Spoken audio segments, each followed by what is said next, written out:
Coming up next on the Wet Fly Swing podcast. If you go outside and you cast and you have your thumb up when you cast and you push the rod forward on your forward stroke, you push it and you don't tip it down a little bit, you will throw a tail. If you separate the top and the bottom a little bit by just tipping your thumb down, kind of like when you throw a dart and your thumbnail ends up pointing at where you threw the dart, if you're doing this with your hand right now, which I am, you can force yourself to throw a tail. When you can do that and you do this kind of punch-push thing with your thumb up, you'll throw a tail, you will begin to understand how you threw a tailing loop. That was JP Ross with his best tip for understanding the dreaded tailing loop. Skinny Streams, ESPN Outdoors, and Trout Power today on the swing. Welcome to the Wet Fly Swing Fly Fishing Show, where you discover tips, tricks, and tools from the leading names in fly fishing today. Hey, how's it going today? Thanks for stopping by the show. A quick and easy way to support this podcast is to click over through our sponsors links.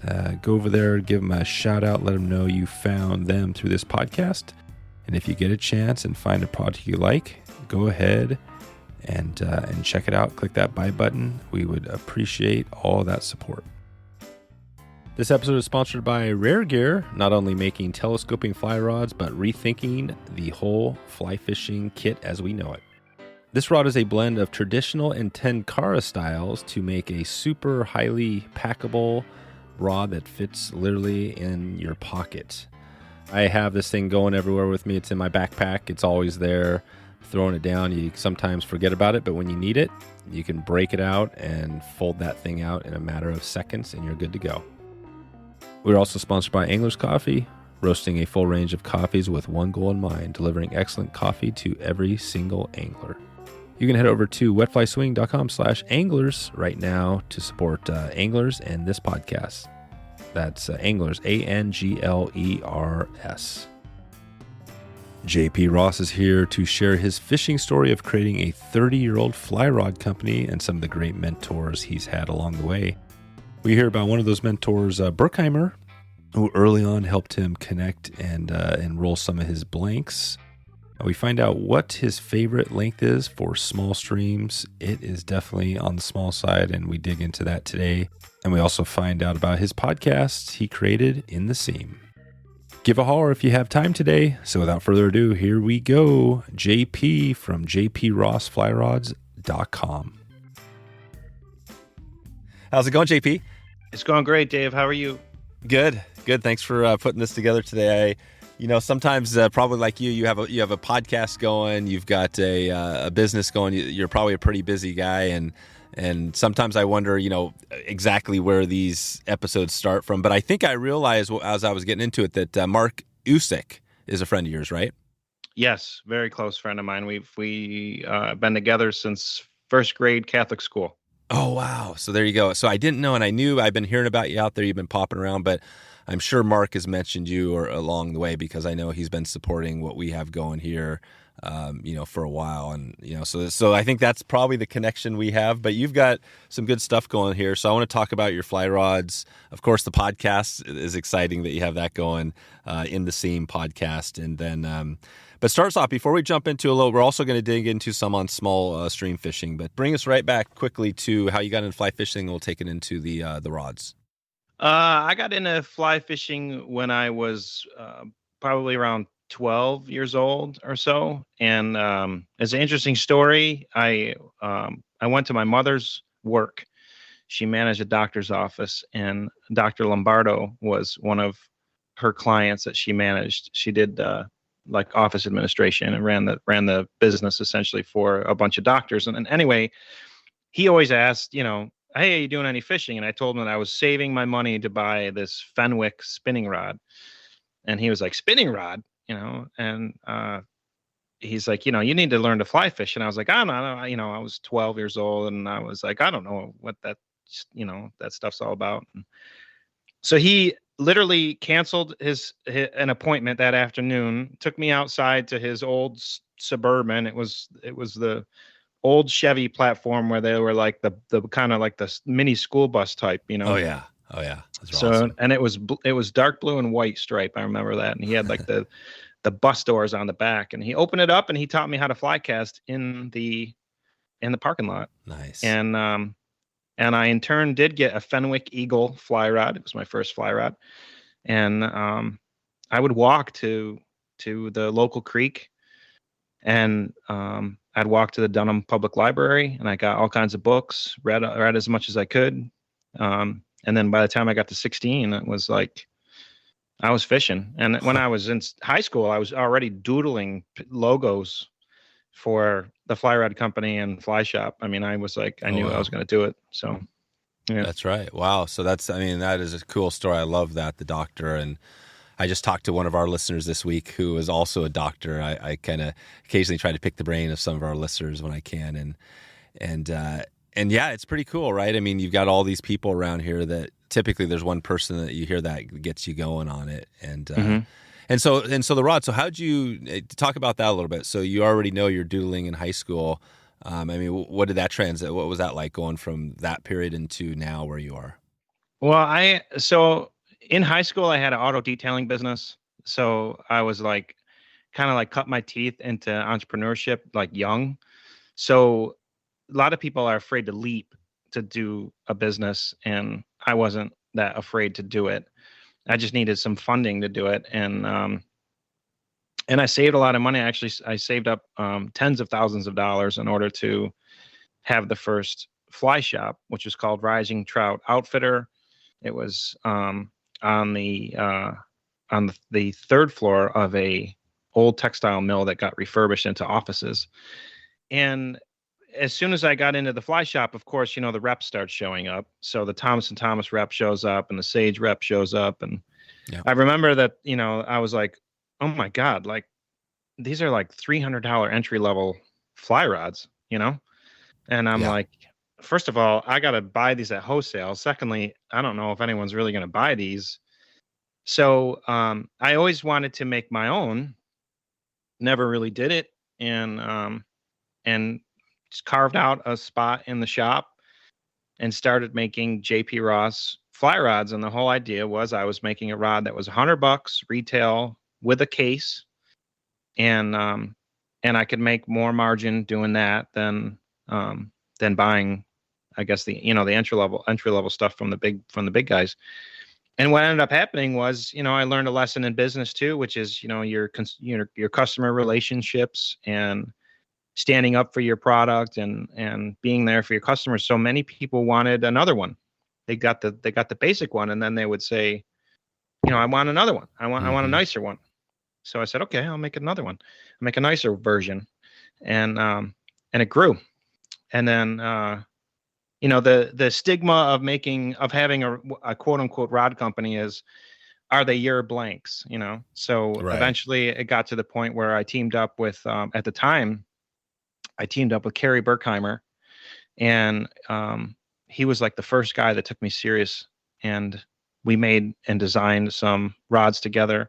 I also teamed up with a guy named Eric Jobson who had he was rolling blanks up near Lake Placid, and had my own designs and learned about batch process, because you'd make a dozen of them, and 6 or so would be like really good. I don't know if people know this, but when you roll blanks and make your own blanks, they're not all identical. It is a batch process, and they're so some flex good, some don't flex good. So that kind of got me into realizing what you had to do your own designs and how much you had to invest, and eventually that morphed into I had a great team of anglers that wanted to compete in the ESPN outdoor games. And they happened to be at Lake Placid. A lot of them were at Lake Placid, which is not far from us, where the 1980 Olympics were. And we designed a rod called the K357. And many of the people for a few years competed and cast my rod and was winning the casting competitions. We won it too. I ended up kind of like being the guy in the background, that was like, I wasn't the tall, handsome, great casting guy. I was the guy behind the scenes that was envisioning what we should do to the rods and who should be casting them and what our message should be. And this is all in my my late 20s. So I started when I was 20, and then in my late 20s, it really took off. And that's where we kind of morphed into small stream routes too. Oh, gotcha. So late 20s. And what, just for time-wise, so you started, I think, the rod company 97. So late 20s was what year was that? So late 20s was early 2000s. So I was 20 in 97. So in 2007, I was 30. Gotcha. Perfect. All right. So that gives us a little time frame. And Burkheimer, I love that. Obviously, he's huge. We had him on episode 282. We'll put a link in the show notes to that. He builds one of the best. And so that's pretty amazing. I mean, how do you connect with somebody like Burkheimer? Because I imagine a lot of people would love to connect with him. I've heard I think he talked about that in the episode, that he did some of that stuff with other folks out there. How'd that work?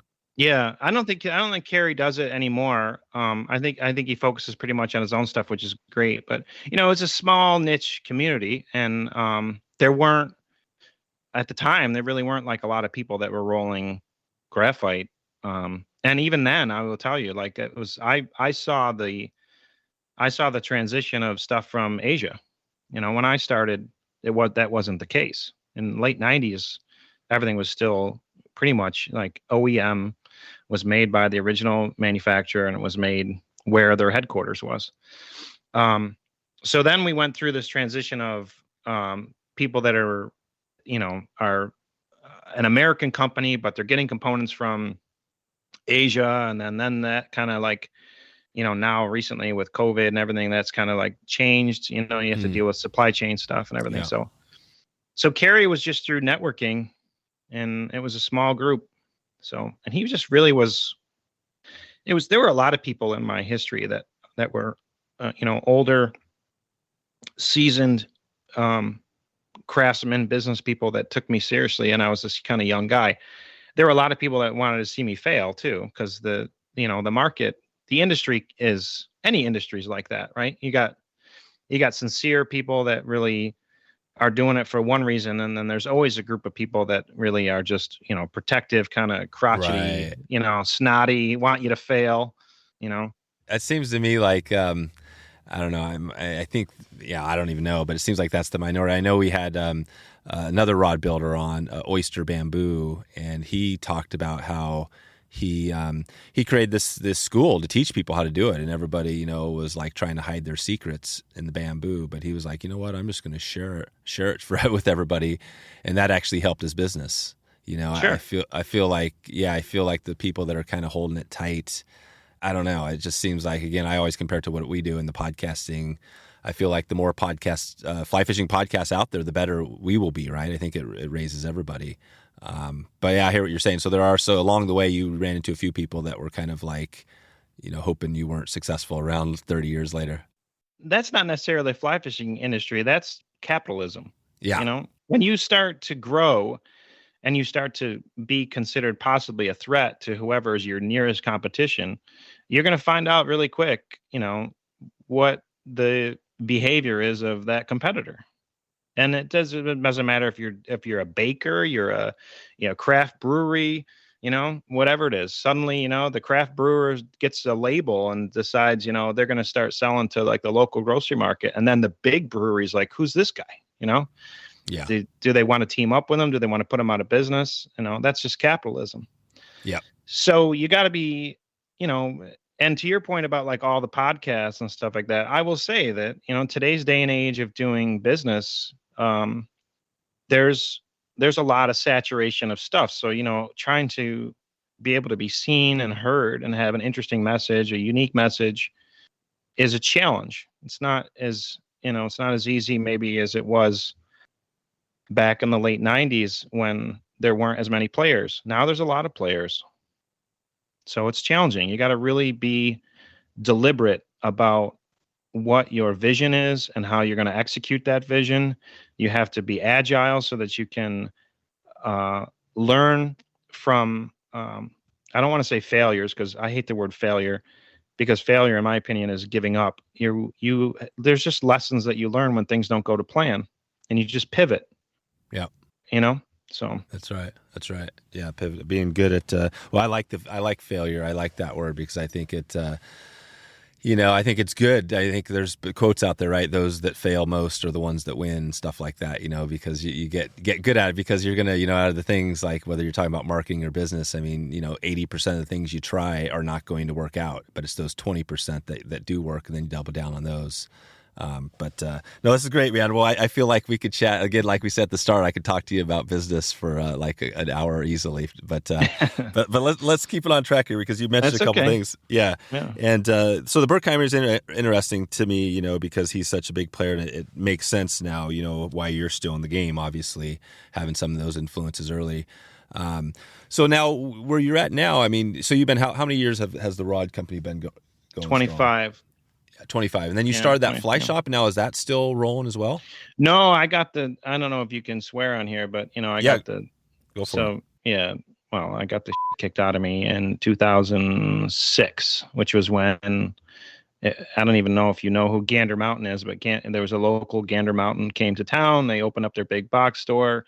That took a lot of my local market share. I wasn't smart enough to be expanding the fly rod company to the bigger market, although I did have dealers at the time.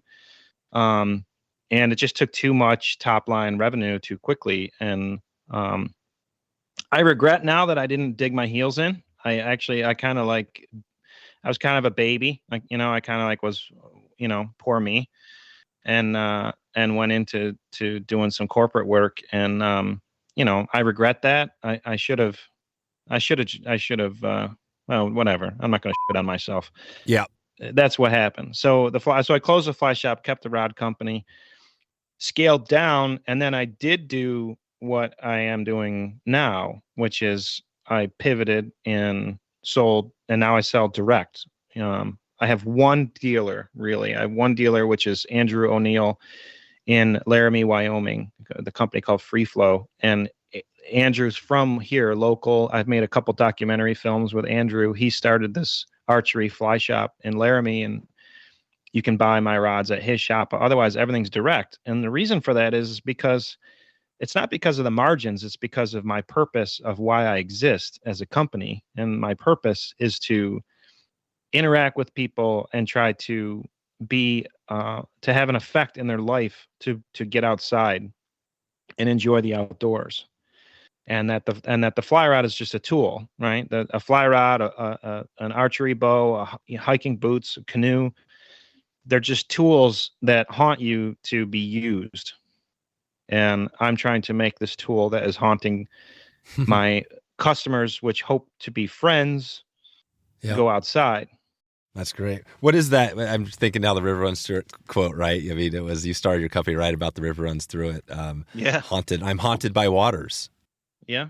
That was the quote at the end, I'm haunted by waters. It's like, that's a pretty powerful word when you hear that, right? Yeah. Yes. And, in the case of, Norman McLean, there's a double entendre to him being haunted, right? He was haunted on the water because he would think, I personally believe the reason he used those words is not only is he haunted by waters to go be on them, but when he is on them, he would think about his brother Paulie, and he would think about, his wife that passed. And as you get older, I don't even know how old you are, Dave, but I'm getting close to 50. Yeah. So you and I are, we're in the same boat. And that's when you are in that age group, like we are, you start reflecting. Yeah. I find myself reflecting a lot, and I find myself, mindfulness is now like the big buzzword. And the truth is it's like, you just get to a certain point in your life where you're like thinking more about what am I doing, and what makes me happy, and exactly. So that's haunting. Yeah, that's haunting. No, I agree. I think that makes total sense. And you do think about that on the river. You're like, okay, even this year, I talk about that sometimes, like, okay, we've got a limited amount of time to do some of these great trips, right? And there's thousands of them that we could do, but what are you going to do, and then you got your family, and how do you make sure you're doing as much with them as possible, right? There's all these struggles, and then you got the business. Yeah. It's kind of a crazy world. And then all of a sudden, a friend dies at 50 of a heart attack, right? Or something like that. And you're like, holy crap, that's actually stuff that happens. Yeah. Yeah. Yeah, it's, that, comparison is a great way to enter depression, in my opinion. You start comparing anything, comparing other people, comparing other lifestyles. Right. Whenever you get into comparison, you're pretty much knocking on the door of depression. I'm sorry, Yeah, but it's bad. Don't do it. Yeah, that's And right. you know, wishing that you did something, those are all things that I think I'm trying to touch upon this on my In the Scene podcast. And you probably are experiencing this too, Dave, is like you want to go outside. You want to be outside. I enjoy being outside by myself. I really enjoy being outside with my family too, but I need some recharge time myself. But when I do go, I feel a little guilty. Yeah. But I'm different when I do it, and I do it effectively because I'm better. I'm just better holistically inside, and I'm a better person. But I got to deal with the stress of I'm going to leave my family for a little while, Yeah. So I will tell you that I have deliberately been observing my own emotions. And when I take my kids and my wife off grid with me, I do not experience the stress. I do not. I only deal with it when I'm not with them. That's interesting. And I got the business rolling enough for, that I can separate, I can get away, thank God I've been able to do that over the years, but now it's the leaving my family. Who does that when you're gone so you're gone for a week with the family? Who's running taking care of the emails and business? Well, I mean, it's between Mark and Mark handling it and even just the understanding from an auto reply message that says you're away. I can plan to get the rods out, tell people that I'm going to be gone, but Mark handles a lot of stuff. He's really great. So. Today's episode is sponsored by LakeLady Rods. You can reach LakeLady right now at 218-251-2626. Check in with Chris and see what he has going. That's the best way to let him know that you're interested, or at least find out what kind of rods he has for you. I've got a fine-tuned specimen that I'm going to be breaking out here on the river this next week. A blue rod, a gunmetal reel seat, a sweet Portuguese handle, and it's got all the fixins, all the bells and whistles, including that nice jungle cock. This is a 9-foot 4-weight, and it just casts like a dream. I'm excited to be getting in on this one, and actually I might let the kids use this rod on this trip, even though they got a couple of fiberglass rods, which maybe we'll switch it up. Maybe I'll let the kids use the Chris's LakeLady rod, and I'm going to use the fiberglass. I think we got let's see, I guess we got the 8-footer, 7-footer, and 8-footer.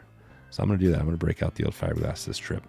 But if you want to check out what Chris has going, he also works on bamboo rods, builds those from scratch, all sorts of good stuff going there. You can check in with him right now at LakeLady Rods. And the best thing, like I said earlier, is just give him a call, 218-251-2626. And if you can, this is the way to support this podcast. If you give Chris a call right there and just check in with him, pick his brain a little bit, ask him about rods, see what he has going. Would be awesome if we can get a bunch of people reaching out to Chris this week after this episode. Okay, back to the show.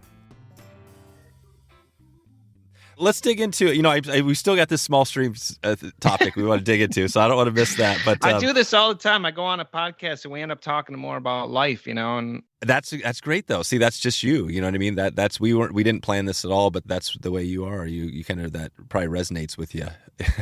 Anything you do, it does. I think it's good to be honest with you. I think it's good to talk about it. I think there are younger anglers that haven't experienced this yet. There are other anglers that are our age that are dealing with it. There probably are older anglers that can say, "Oh yeah, I remember that." It's so great now that I'm retired, or maybe they say, "I regret that I didn't do that one trip where I, did a high mountain alpine lake golden trout trip or something." I don't know. Yeah, definitely. Well, let's hear the podcast. We've been talking about this. This is In the Scene podcast. So I'm not even sure how this came to be. Tell us about that. Why'd you start a podcast? Well, that was a COVID thing. It was me. I've always loved documentaries and stuff. I know, like Ken Burns is like my idol. Yeah, and I wanted to do something that was a little bit more, in depth and talking about stuff that like even the title suggests, right? Just like when you're fishing, we're looking for seams, right? generally speaking. We're looking for the things that aren't necessarily in the mainstream flow, than the edges. So the podcast has started to kind of get into that now, where I'm talking with people and asking them, like, what are these little tidbits that they come up with? And there are contradictory things. Some people have different opinions about conservation and about the use of the natural resources. And that's where the podcast is kind of going now. And I like it.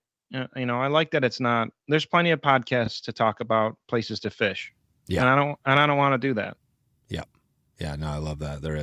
We got that, I think you were on the Destination Angler was on Steve's podcast, right? And you guys dug into something. I mean, Steve covers, destinations, obviously, and there is a lot of that out there. So that's it. So you have this, and how many episodes are you into? Is this kind of are you doing it like once a week? No, it was once a week. Now it's like once a month. So I would say it's 10 to 12 a year. I got to bump that up. If I want to, but to be honest with you, I'm hoping, and the way I see it is when people see a new In the Seam episode, they listen to it because they're like, oh, there's a new one. It's not like every week. Yeah. So I try to make everything count. I try to, if I'm going to do it, I want to try to do it pretty well. And that's the idea with some of these episodes. So my recent one that I did with Keith Tidball, Dr. Keith Tidball from Cornell, we talked a lot about this re-entry stress thing. We talked about Lewis and Clark and how that related to how we feel about entry and re-entry. We talked about the use of the environment, what wild really is, what does wild feel like, look like. We talked about that because, experiencing wildness with more people using the environment is different, can be different, I guess. So. Right. That's good. Well, we'll put, obviously we'll have links in the show notes to that, and people can check out your podcast. Always love getting, hearing about a new one. So, well, let's dig into that topic. So we're going to talk small streams, and you have some of your rods. You've got some specific gear for this, and I know you've talked about this before, but maybe we could just start there on the small stream. Let's just start with the gear right at the top, since that's kind of the hot, topic here. Rods, obviously, you have the rod. What is the, for a small stream? We know small streams are, everybody has a little bit different definition. Well, yeah. I'll get into the rods in a second, but I want to ask you a question. What do you think about small stream fishing? Do you like it? I like all fishing, I mean, stillwater, rivers, streams, creeks. I've done a lot more big water fishing. Just because I live near really big waters and streams, and I'm a steelhead fisherman. Like, that's what was not my first love, but it's something that's been keeping me going for a while. So I'm always thinking usually bigger water, but when I get a chance, and, especially now with my kids, trying to get them more into it, I mean, small streams are appealing to me, right? More, but I haven't done a ton of it, to be honest with you. I haven't done a ton of small stream fishing in my life. So I think there's an intimacy to fishing small streams because the environment is smaller, and you can diagnose it faster, and but also the environment can change quicker, because you can go 100 yards and a lot can change in 100 yards in a small stream, and that density of observation or impulse to me is like intoxicating.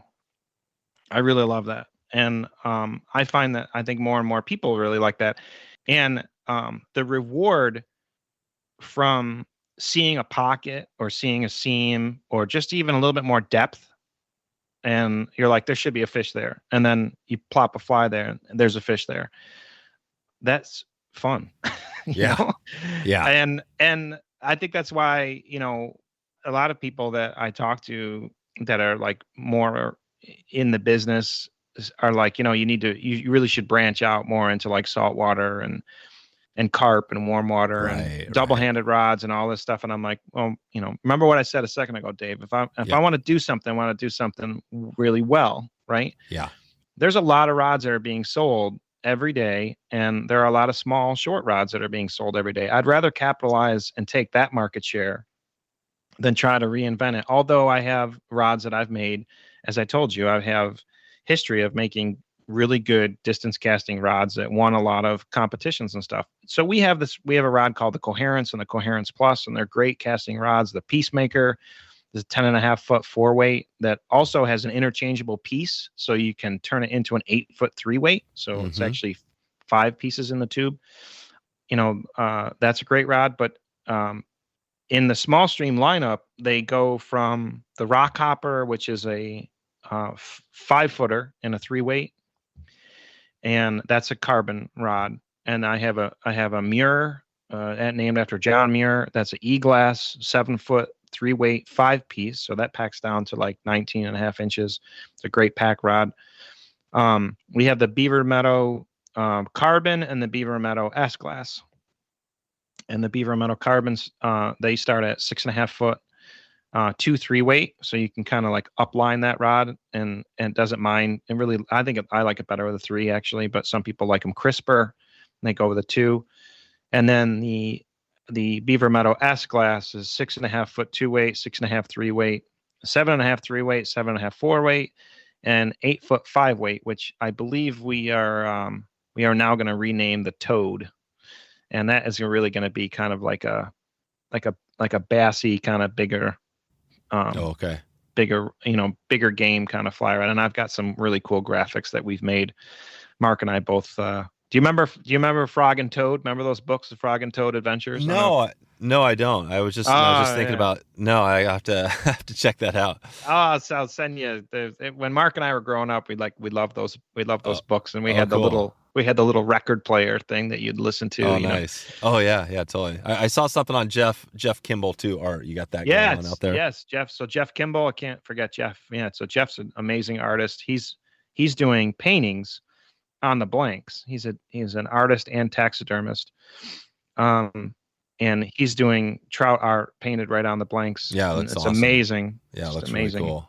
And you don't see that. I mean, gosh, I guess it's funny because you see that trout art in other places, but I don't think there's many fly rods doing it. I don't think so. And yeah. I if they are, I don't want to put anybody down. It's probably a decal. I don't think that they have an artist painting it. We do. Oh, so yours is actually painted. It's a painted on. I give him the blank. He paints it. He literally paints it with a paintbrush and airbrush. Yeah. Then you just put a coat of epoxy over it. Mm-hmm.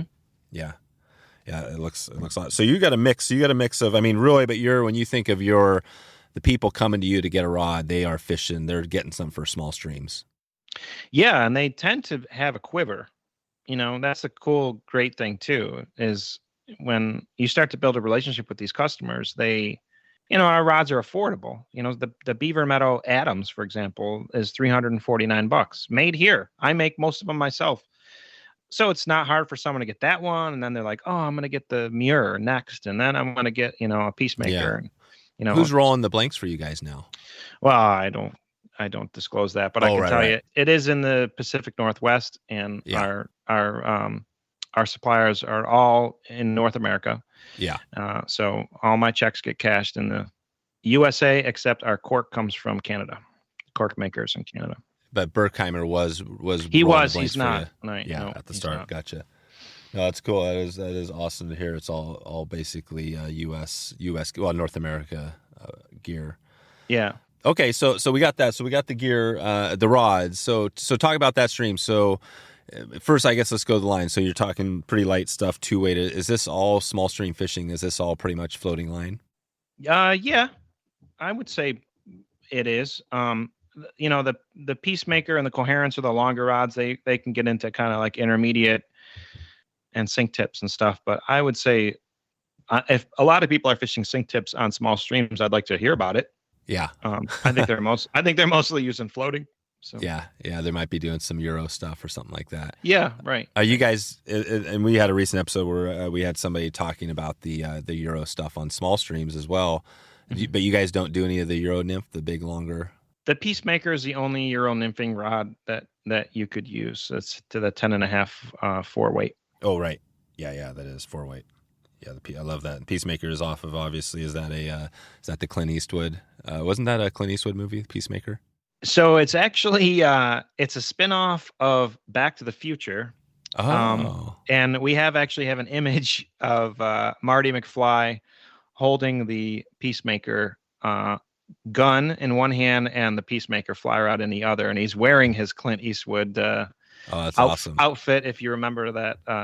That's right. That Back to the Future movie. So, that's awesome. So you got a double. You're hitting on Clint Eastwood and Marty McFly. So I'll get. We'll make sure to put a little snippet video of either Marty, the Back to the Future. I can send you the image. It's pretty. Oh yeah, do that. It's pretty cool. Mark Usyk and I are we're kind of movie junkies. Oh, good. I love that. See, now you're hitting me up because I love although I don't watch as many movies now, back in like the 80s, 90s, whatever, right? I mean, I've pretty much watched everything. So we're right in the same. I'll hit you up some of your top 5 movies before we get out of here.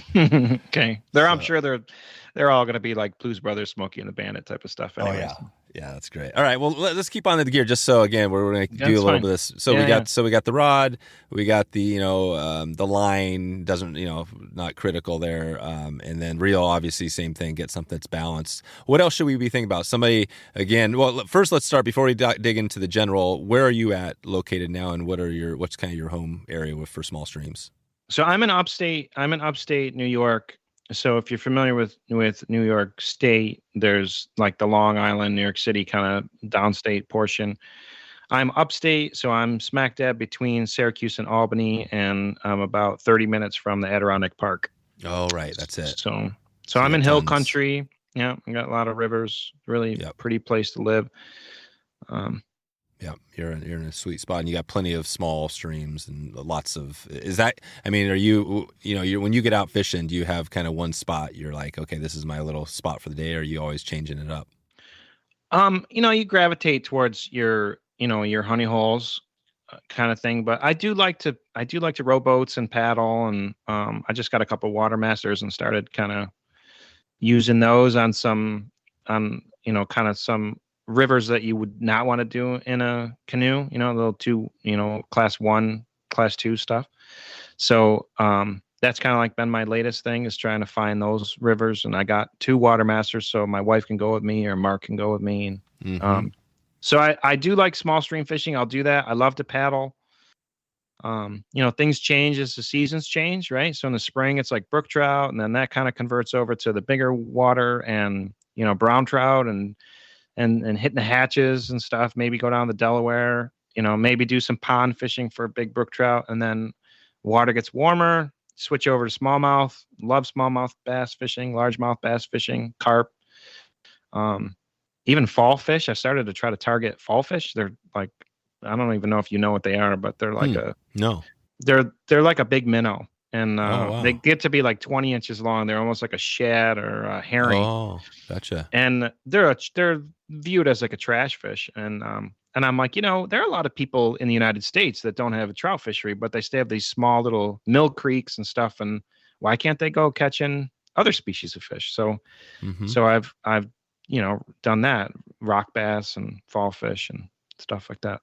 Gotcha. What are, for going back to the small stream type fishing, what are some of the misnomers when people say they haven't fished a lot of small streams, but they're the things that you hear about but maybe aren't true? I think one of them might be size of fish, right? That they're all kind of tiny, tiny little fish. Yeah, so it's all relative. I would tell you that I have a lot of stories and a lot of pictures of people catching fish that are in the high teens, even 20 inches out of small streams. There definitely can be found. Generally speaking, they're smaller and there's a lot of them. And smaller again is relative, So if you go out with our Beaver Meadow 2-weight and catch a bunch of 6-8 inch fish on a 2-weight rod, and the thing's flexing down to the cork. Yeah. It's a ball. So it's a lot of fun. Yeah.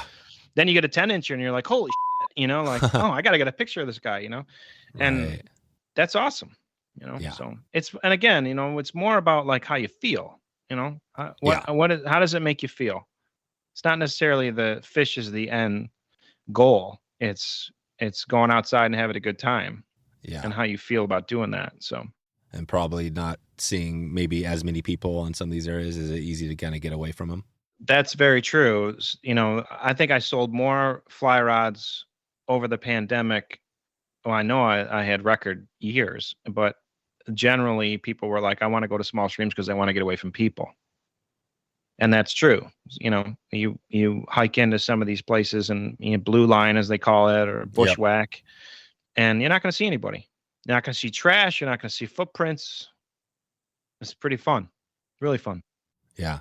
If I was coming up to fish with you, say, we're kind of in the summer now, maybe September, would we have some action? Would it be easy to find some small streams and get some good action right now? Yeah, we'd go for brook trout probably September. We would go in the Adirondacks and we go for brook trout, and you would probably sell your house. Really? Why is brook trout that experience? I'd say that tongue in cheek, because if you got me on steelhead, I probably could probably come to you. But right. Whether it's brook trout, cutthroats, even wild browns, wild rainbows, when you're handling these fish in these places where the water's cold, a lot of oxygen, wonderful ecosystem, and you hold these fish and they're like really just so pristine and untouched, and no marked fins, no chip scales. It's just a great experience, and they're very colorful. Our water is very tannic, so which is like a tea stain color, like brown stain colored water, and it really brings out the colors in these fish. It's kind of like contradictory to what you think, but as you know, you get fish that come out of the ocean, or fish that are in really clear water. They tend to be more silver. And when they're in water and ecosystems that are darker, more mineral rich, they tend to get more vibrant in color. So and spotting and color, right? The spotting is amazing. Right. So, when I started Trout Power as an organization, our original mission statement was to honor clean water by the wild fish that live in it, not by its clarity. And the whole point of that was that if you had a glass of water that was tea stained from the Adirondack Mountains or Smokies or whatever, even the Everglades, right? And you hold it next to this, beautiful, pristine glass of clear water, and say to somebody, which one is more clean, right? More naturally clean. They'd say the clear one. Yeah. And they're like, no, this one's got trace chlorine and some other things in it. This one over here, however, that is a little tingy, right? That one's actually the better grade water. Yeah. So. Yeah. Well, I want to hit on Trout Power in a little bit here. I want to keep on this line of where we're going, the Adirondacks, and so let's say I'm coming in September. We're going to pick up the 2-weight. I think it was the well, you had a couple of different ones. We'll talk more about that too. But I got the rod. I'm heading in with you. We're going to a undisclosed location. What's that look like as you're coming up to prepare for getting into these streams? Are we kind of crawling into these things, getting set up, or what's that look like? Like, picture your best place you could take me right now to get some action. I would take a lesson from Mark Usyk, and we would either put a fly box in our back pocket or just throw a bunch of flies on our brim of our hat. We'd have a pair of nippers and hemos around our neck and some tippet in our pocket. And I'd say, let's go. And that's what we would do. We'd have some streamers. We'd have some dry flies, maybe one nymph. And we would have a great day. We'd have a super great day. I generally like to wet wade whenever I can, because you're using another sense, and you can feel where there's springs and stuff like that. So in September, we probably wear our wading boots and either pants or shorts. And we'd have a flask of bourbon, and we would have some smoked sausage and some cheese and an apple. And that's what we would have a water purifier, and that's what we'd do. That's it. That sounds pretty awesome. Yeah, and drinking right out of the stream. So you don't drink out of the stream directly ever. No, we have beavers. So you get Giardia, and you're gonna lose some weight. Not good. Yeah, I heard bad way. I heard Yvon Chouinard, Patagonia founder. He was talking about how he's over his whole life he's drank out of the streams, and he said he think that's what keeps him going strong. That's awesome. Yeah, I know. Well, good. So yeah, it seems like the small stuff is maybe it's not rocket science, right? I mean, these fish are going to be in areas where they're not heavily pressured necessarily. You can hike away, get into some fresh fish. So Yeah, pretty much that's it. Get out there, get a small rod, get some action. What else do you tell somebody if they're coming in to pick up your rod and then they're heading out somewhere like this? Do you have any words of advice for them? I would tell them to, again, focus on the experience, and I would judge your success based on the execution of getting outside, not how many fish you put in the creel or in the net or whatever you want to call it, how many fish you caught.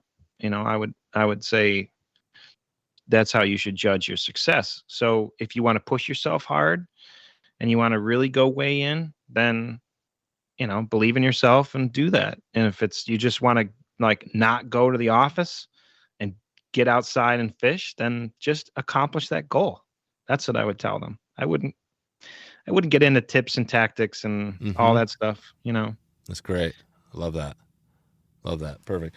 Well, tell me about the Trout Power, because you have this. It sounds like nonprofit. I mean, there's a lot of things you could do, right? You could give money to Trout Unlimited, somebody like that, or some of these great groups, or you can start your own nonprofit. So, why did you do that? Why did you feel like you needed to start Trout Power? We worked actually with Trout Unlimited, and there was a consensus actually between, we talked directly with Chris Wood and told him we were going to do it, and we were going to get into this genetic work. And we essentially told him we're going to do this project to do microsatellite genetic work on Brook Trout to try to find more strains. And we literally told Chris, we're going to share all this stuff with you and share these protocols, and we're just going to dive into it, because the bureaucracy of kind of like getting it going at Trout Unlimited is going to take too long. And so I was transparent about it and said, look, we're freaking doing it. And and he was like, go for it. And he at the time he kind of wanted a little bit of freshness to New York, the way New York and Trout Unlimited and Upstate was being managed. So he thought it was actually, I think, a good disruption. And the reason that we did it, the reason that I wanted to do it, was to prove that anglers can do good science work. And the, I guess, epitome of science, right, when it comes to like biology and conservation and stuff, it's like, imagine if you could do genetics. Like, it's like one thing to be like, well, we're taking, water samples and we're sending them to the lab. Well, that's cool. Yeah. But to say like, hey, Dave, we're going to go get some fin clips and we're going to put them in this little vial, and then we're going to send them out to get microsatellite genetic work to find out if this is a new strain of Brook Trout.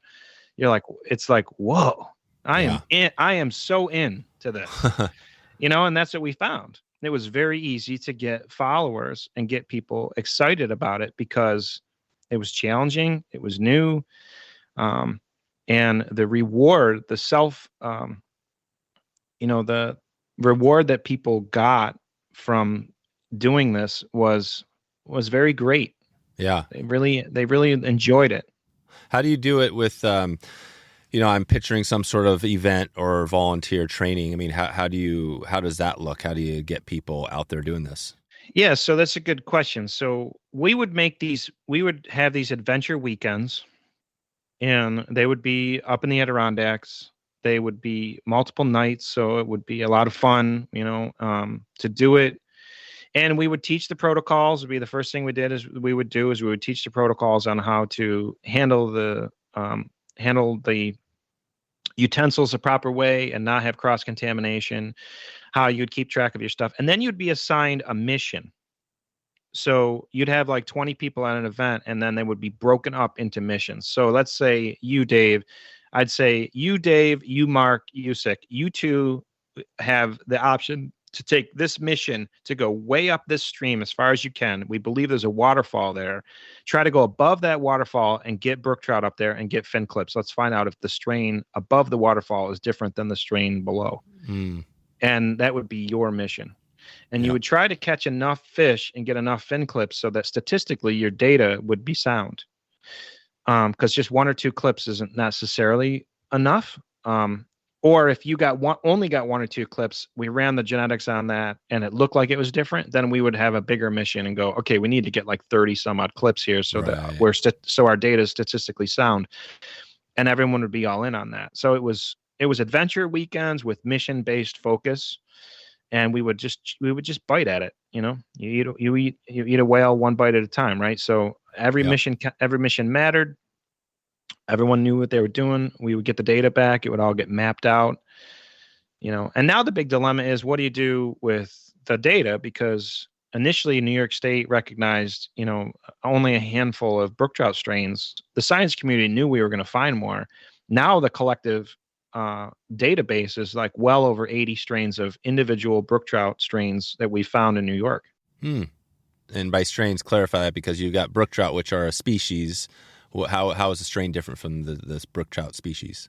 Right. So genetically, there are different attributes to the genome that can show that the strains are different. So just like you have the greenback, cutthroat, and you have the Apache and stuff like that, those are strains. So the same thing is true with brook trout. They don't necessarily look different though. Like, cutthroats, you can see the difference. Yeah. Brook trout, you don't. So the main thing we were looking at was whether or not there was trace genetics from stocking. Oh, right. Okay. So we knew the genetics of this, what was called the Temiskaming hybrid strain that the state was stocking. So then we would look to see was the stock strain intermixing? Okay, were these fish crossbreeding? We would prove that, and we did prove that they would. We also proved that they can clean themselves out, so to speak. The strain can spawn out the stock strain. So if you leave them, believe it or not, the strong will survive, and you can recessively can give them enough time.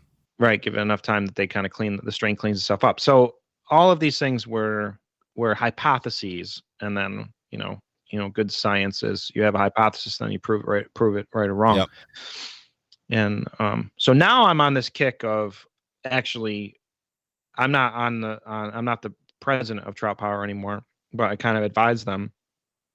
And I am of the mindset that we should actually personalize, or we should disclose these strains, because I believe that individual human beings will get passionate and get emotionally connected to their strain, a strain that they fish. Yeah. And then if you have an emotional connection to the strain, it's easier to preserve it and conserve it because you have advocacy. Yeah. So the state is a little funny on this. State is kind of like, I don't get it. Wild is wild. I'm like, why do we have to disclose these strains? It's going to complicate stuff. And I'm like, okay, we're talking about behavior here. Okay. Human behavior. We're not talking about management methods. Your management method is fine. You have, if it's designated wild, it's managed as wild, which means you're not going to stock there. That's fine. Good job. I'm talking about advocacy and preservation and getting human beings emotionally connected to want to protect that stream and keep that stream clean. You have a stake in it, right?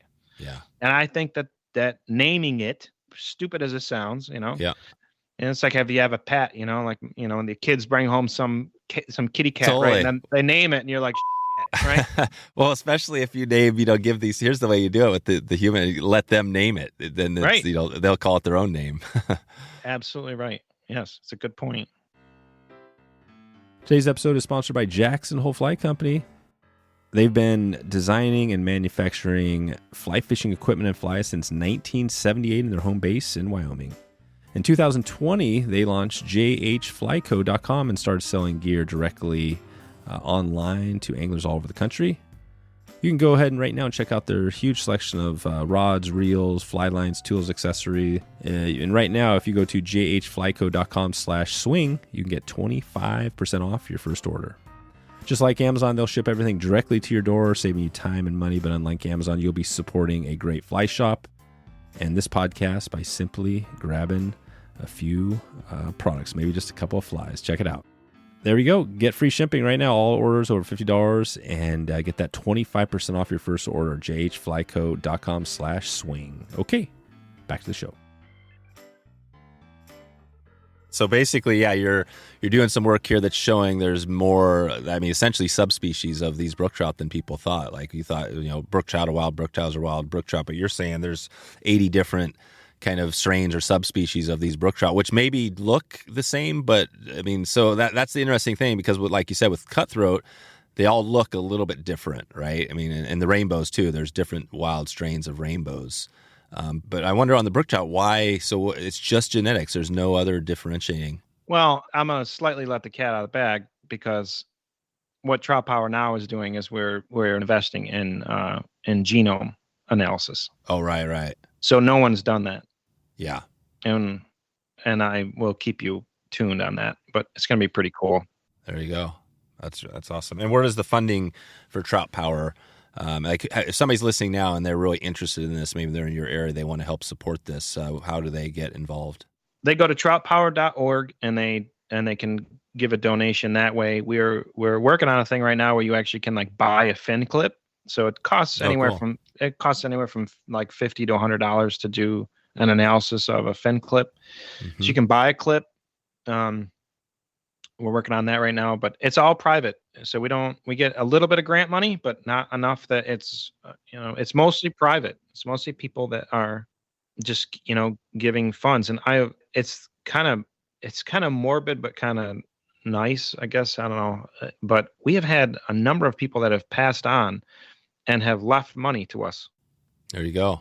I never knew of that, but that's happened. A significant amount of money. No kidding. How do they find you? How do these people find, how does that work? They know us, either it started with the rod company or, right. whatever. It's through networking, but we've made a pretty good splash in the Adirondacks and upstate New York, media wise, that we've done some cool stuff. So, yeah, that's great. Who's the, you mentioned, we talked about your fly shop you had back in the day. Who's the local fly shop? Where do you go now? We don't have one. Or do you have? Well, maybe that's a hard question since you're. No, that's okay. We need one, and we need one in the Utica Rome area. Mark and I have contemplated that, of getting back into that and having a fly shop again. So, there's like a Bass Pro Shops here, but that doesn't really count. So, the closer ones are honestly, there's some in the Adirondacks. There's some in the Catskills. Yeah, you got to go a long way to get to a fly shop. You got to go along from where you are. You have to go quite a ways to find a local fly shop. Mm-hmm. Mm-hmm. Yep. And that just seems like, it seems like you would think that's such a name you hear so much about that there would be fly shops everywhere, but that's not the case. Right. There you go.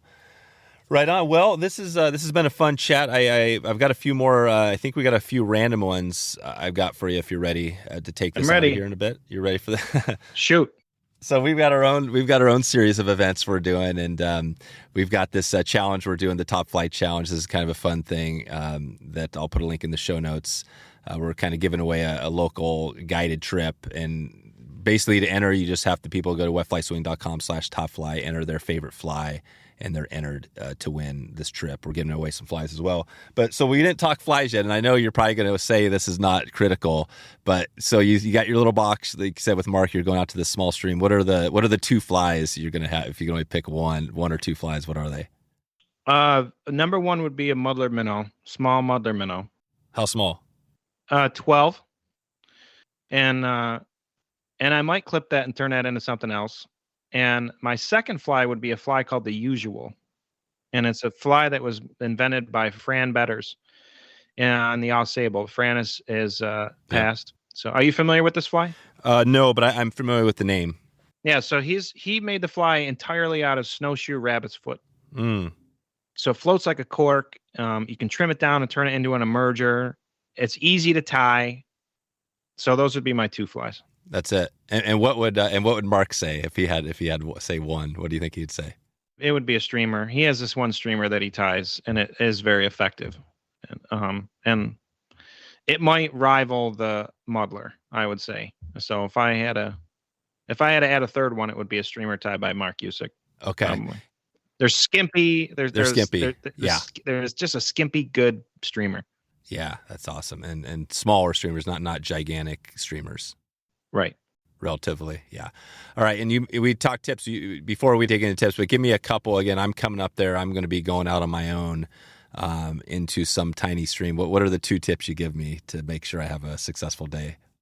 Your leader has a lot to do with how well you deliver a fly. Mm-hmm. So you should do some experimentation in the lawn with your leader and tippet length with the rod you're fishing before you fish. So that's the first thing I'm going to tell you. And how stout it should be and how long the tippet should be added onto it. That to me is important. What if you have that muddler minnow you're on, say your 2-weight rod, whatever, 6 foot, 6.5 foot 2-weight with a muddler minnow size 12? What's your a leader look like? I'd probably have a 7-foot leader tapered down to 4X. Yeah, 4X. So pretty, yeah, good. And nothing crazy there, just a standard. Yeah, but I mean, again, this is where you got to play around, because if you trim back your leader, your basic leader, and then you add on 4X tippet, if you put on 3 feet of 4X tippet with your muddler versus 2 feet of 4X with your muddler, it's a lot different. Lots of times you get frustrated, and people get frustrated that they can't get the fly to go where they want it to go. And a lot of times, I find a lot of it has to do with they have the wrong tippet size based on the fly and too much tippet. I don't know how you feel, but that's lots of times people getting started, they're throwing on, 3-4 feet of 5X with a size 10 woolly bugger. And they're like, yeah, I can't get it there. And you're like, it's not your fault. No, let me show you something. That. This is physics. You just can't get the energy to go through that tippet, man. No.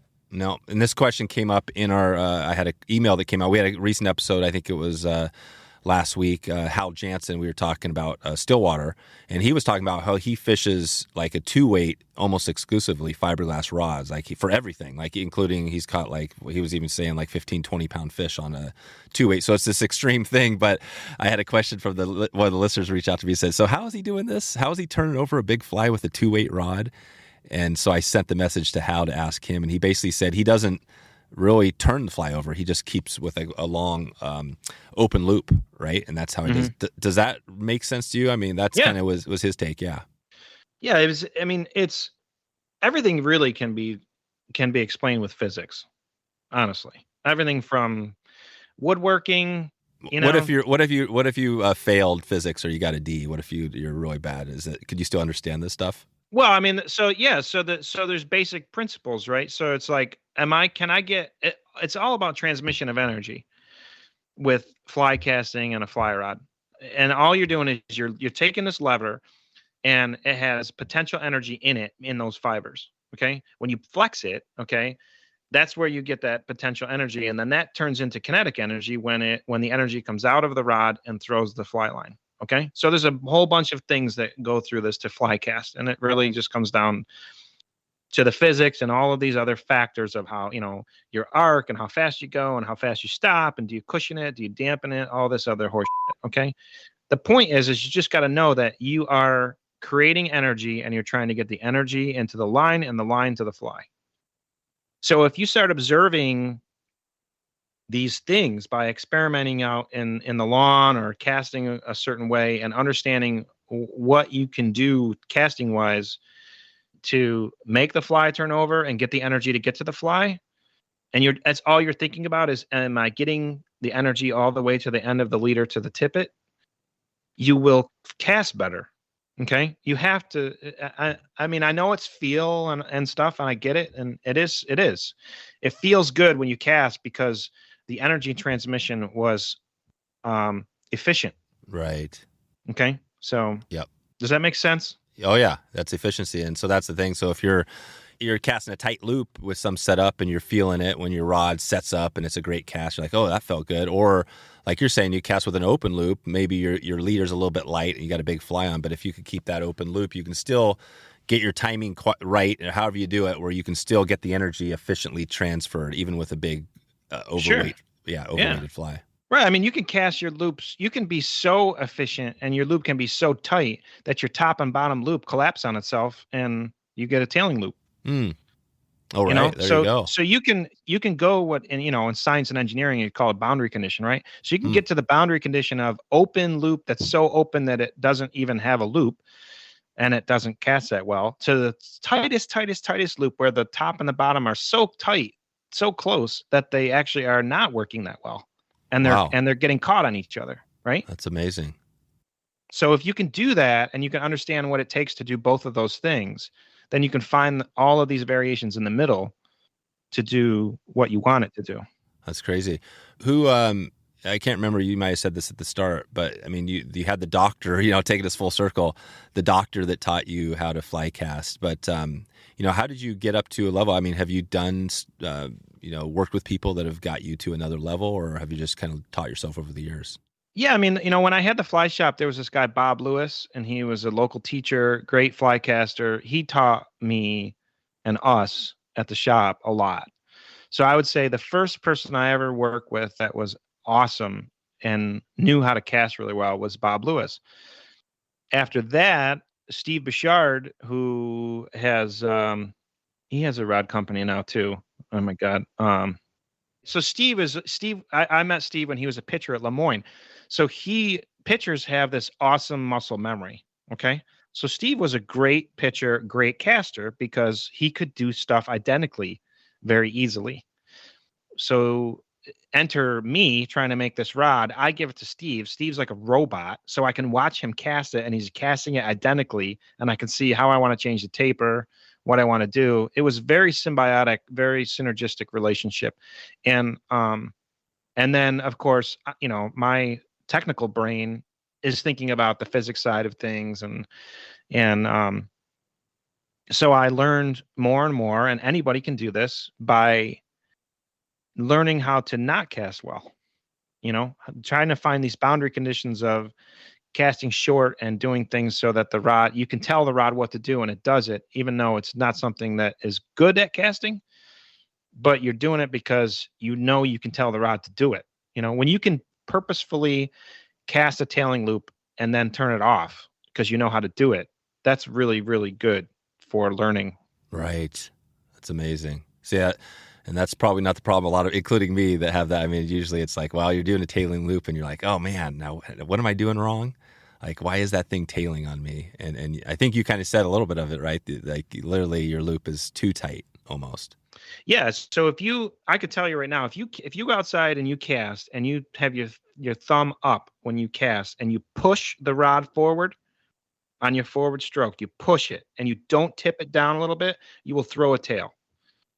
Okay. You do a real hard speed up and stop with your thumb up and you will throw a tailing loop. If you separate the top and the bottom a little bit by just tipping your thumb down, kind of like when you throw a dart and your thumbnail ends up pointing at where you threw the dart. If you're doing this with your hand right now, which I am, you can force yourself to throw a tail. When you can do that and you do this kind of punch push thing with your thumb up, you'll throw a tail. You will begin to understand how you threw a tailing loop. Wow. And then you'll understand separating the top and the bottom by just tipping it down a little bit. And, you should have someone record you. Yeah. You can do that so easily now. Yep. Just get a phone, just record, just video doing it. Yeah. That's great. And then you could see it. That's a good idea. I'm definitely going to do that on the, maybe this week I'm going to be on the river. We'll get the kids out there. That'll be a nice little experiment with them. Get their cast outed. What are your kids? So how old are your kids there? I have, Paisley is 3 and Parker is 6. Yeah, 6. Yeah, 3 and 6. That's awesome. And how are you the type of dad that's like, oh man, they're going to be fly fishers, come hell or high water? Or are you kind of like, no. If they get into it, they get into it? Yeah, I learned from the fly shop that it usually skipped a generation, and that the dads that were like pushing hard never had sons and daughters that fished with them. It was the when they wanted to do it because dad did it or they liked the outside, it worked out really well. Many times, like I said, it skipped a generation because the son hated fly fishing because their father pumped it on him so hard. And then their son saw grandpa doing it and then they want to go with grandpa, Yeah. So it would skip. Yeah. I want my kids to be comfortable outside. That's outside. That's the main thing. I want them to know how to light a fire. I want them to know how to, run around consciously with bare feet. Because you could be stupid with bare feet too, right? So I mean, all those things. I want my kids to be comfortable with being outside. And that's exposure. That's number one. Yeah, that's great. Well, let's finish up. I was on a track. We talked tips. I just want to get one more resource just to wrap this up on small stream. So again, somebody, they want to get into this. Maybe they don't know much about where could somebody go? Is there kind of books, magazines, YouTube videos, fly shops? Could they dig in more on to learn about this? There are a lot of books about fishing small streams, and there's a lot of There's a lot of videos and stuff on YouTube too. This is not for self promotion. Okay. But I would say, like, if anyone listens to this and they have questions about small stream fishing and stuff like that, everyone is more than welcome to call me. Yeah. I will take emails and stuff. I love to take emails. I really love to talk to people on the phone. Perfect. So, what's the give us, we're going to try to blow up your number. What's the number to call? It's on the website. It's on there, but 315-580-3150. Perfect. Perfect. But it's, jprossflyrods.com. But, the main thing is I want people to know that, like, they can call, talk, chat. No, I love that. That's way better than, books, sure. Yeah, books, all that is great. But yeah, there's nothing's going to beat talking to somebody or getting on the river with them, right? Dave, I ship rods every day, and my phone rings probably 10 times a week. That's it. So that's amazing. So so people are coming into your world. You specialize in the small stuff, the small rods. And where are these people coming from? Are they just through the, like... They're all over the place. I got to chase after two. I got a rod going to Norway right now and a rod going to Australia that are stuck somewhere. Is this a word of mouth thing, or is this more like a Google thing? I hope that it is both. The analytics would show me that there is some stuff that I'm doing advertising wise that's pulling people in, but this today is going to be a big deal that I'm on your podcast. I thank you for that, by the way. I really am very appreciative, because people can hear me and they can judge for themselves if I'm full of shit, or if they want to go and look. So that's the power of, I think, the podcasting, right? It's such a cool, because everybody listening right now can decide for themselves. They just heard an hour of you talking, and I think it's been a pretty amazing hour. You know what I mean? Like, I feel like I've never talked to you before, and now I feel like I got a little insight onto what you're all about, right? So that's what this is all about. But let's take it out in the I'm not going to leave the movie on the table. The movie's on the table. So let's get into your top 5 or whatever. Give us some of your movies. So you got to pick, you're going to sit down with some movies. What are your top? Give us a few. Okay. So I mentioned Blues Brothers. So Blues Brothers. Yep. Well, what's his name? What's the big guy that passed away? John Belushi. And Belushi. Yeah. Belushi. Yeah. So it would be Blues Brothers. It would be Smokey and the Bandit. It definitely would be, Mark and I would both put Indiana Jones. Oh yeah. Down there for sure. Yep. And modern wise, I love like Daniel Craig and the new 007 movies. I think he's like super awesome. Oh, cool. Guardians of the Galaxy, I think, because it's got a twist on all the old music. I just love that one. I get sentimental, and I'd watch like On Golden Pond. I never I hated that movie when my parents would watch it, and now the drama of the daughter and the father, and the grandpa, taking the kid out in the boat, and they try to catch Walter. Right. I love that movie. Right. It makes me the Fondas, right? Yes. Yeah. Henry Fonda and Jane Fonda. Man, that was a good. Well, and I want to give a shout out Harrison Ford. He's a fly fisherman, I know, because I've been doing a little bit of research. We actually had Henry Winkler on a recent episode, and that was fun.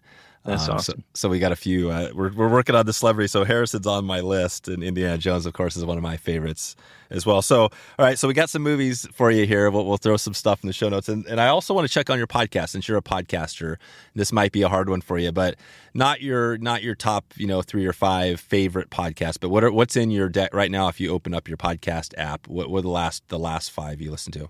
So I'm not going to promote any fly fishing stuff.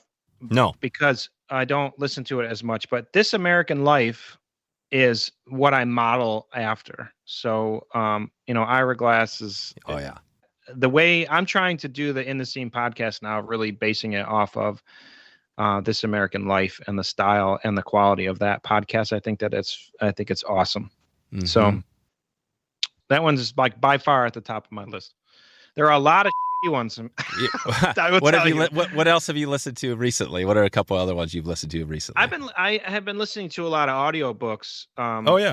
Lately, to be honest with you, there's a book I didn't think I was gonna like, and now I like it, and it's called Shop Class for the Soul. Huh? Like Chicken Soup for the Soul, sort of thing. Well, it's this guy talking about how shop class as soul craft. That's what it's called. Mm. And he's talking about really like kind of like blue collar work and how working with your hands has changed and how good it is for you.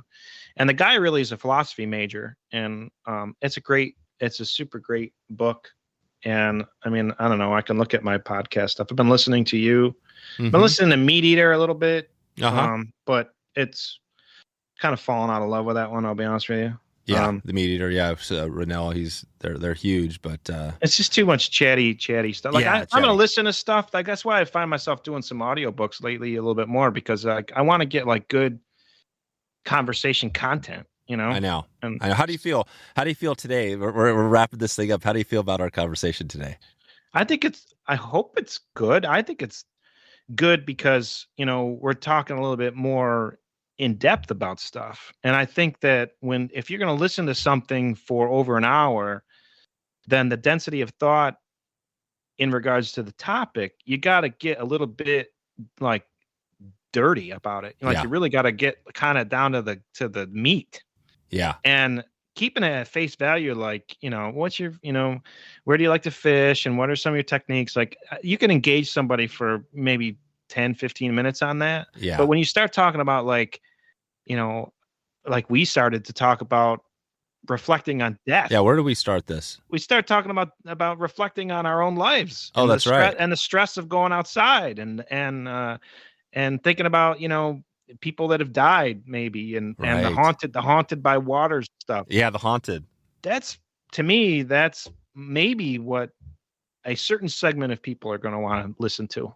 Yeah, I agree. So I agree. That's the feedback we hear. I think people love a little mix, you know, a little mix of it. But no, this has been awesome, man. I think you've done an awesome job, and I'm excited to keep in touch with you. I love that Mark is a good friend of yours, and yeah, we'll send everybody out to jprossflyrods.com if they have questions. And like we said, we're going to have a number in there for us. So if anybody has a small stream question, they can just call you directly and pick your brain if that sounds good.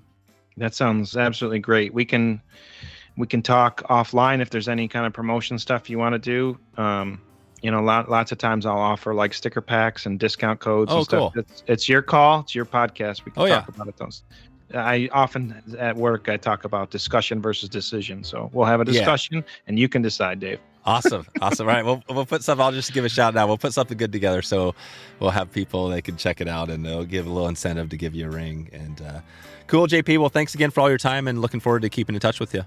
Yeah. Thanks so much. And I would be great to fish with you someday. If you do come to the Northeast, we will gladly give you hospitality. Yes, I definitely am going to hit you up on that. I'm slowly working my way around the country in North America. That's my goal. So I'm gonna hit that up. But cool, man. We'll talk to you soon. Thanks, buddy. So there it is. We are a go for a landing. wetflyswing.com/358. 358 is going to get you those links. Everything we talked about today. You know it's good over there. I know you're loving it, and the work we have going is definitely second to none. Cheers to Dom.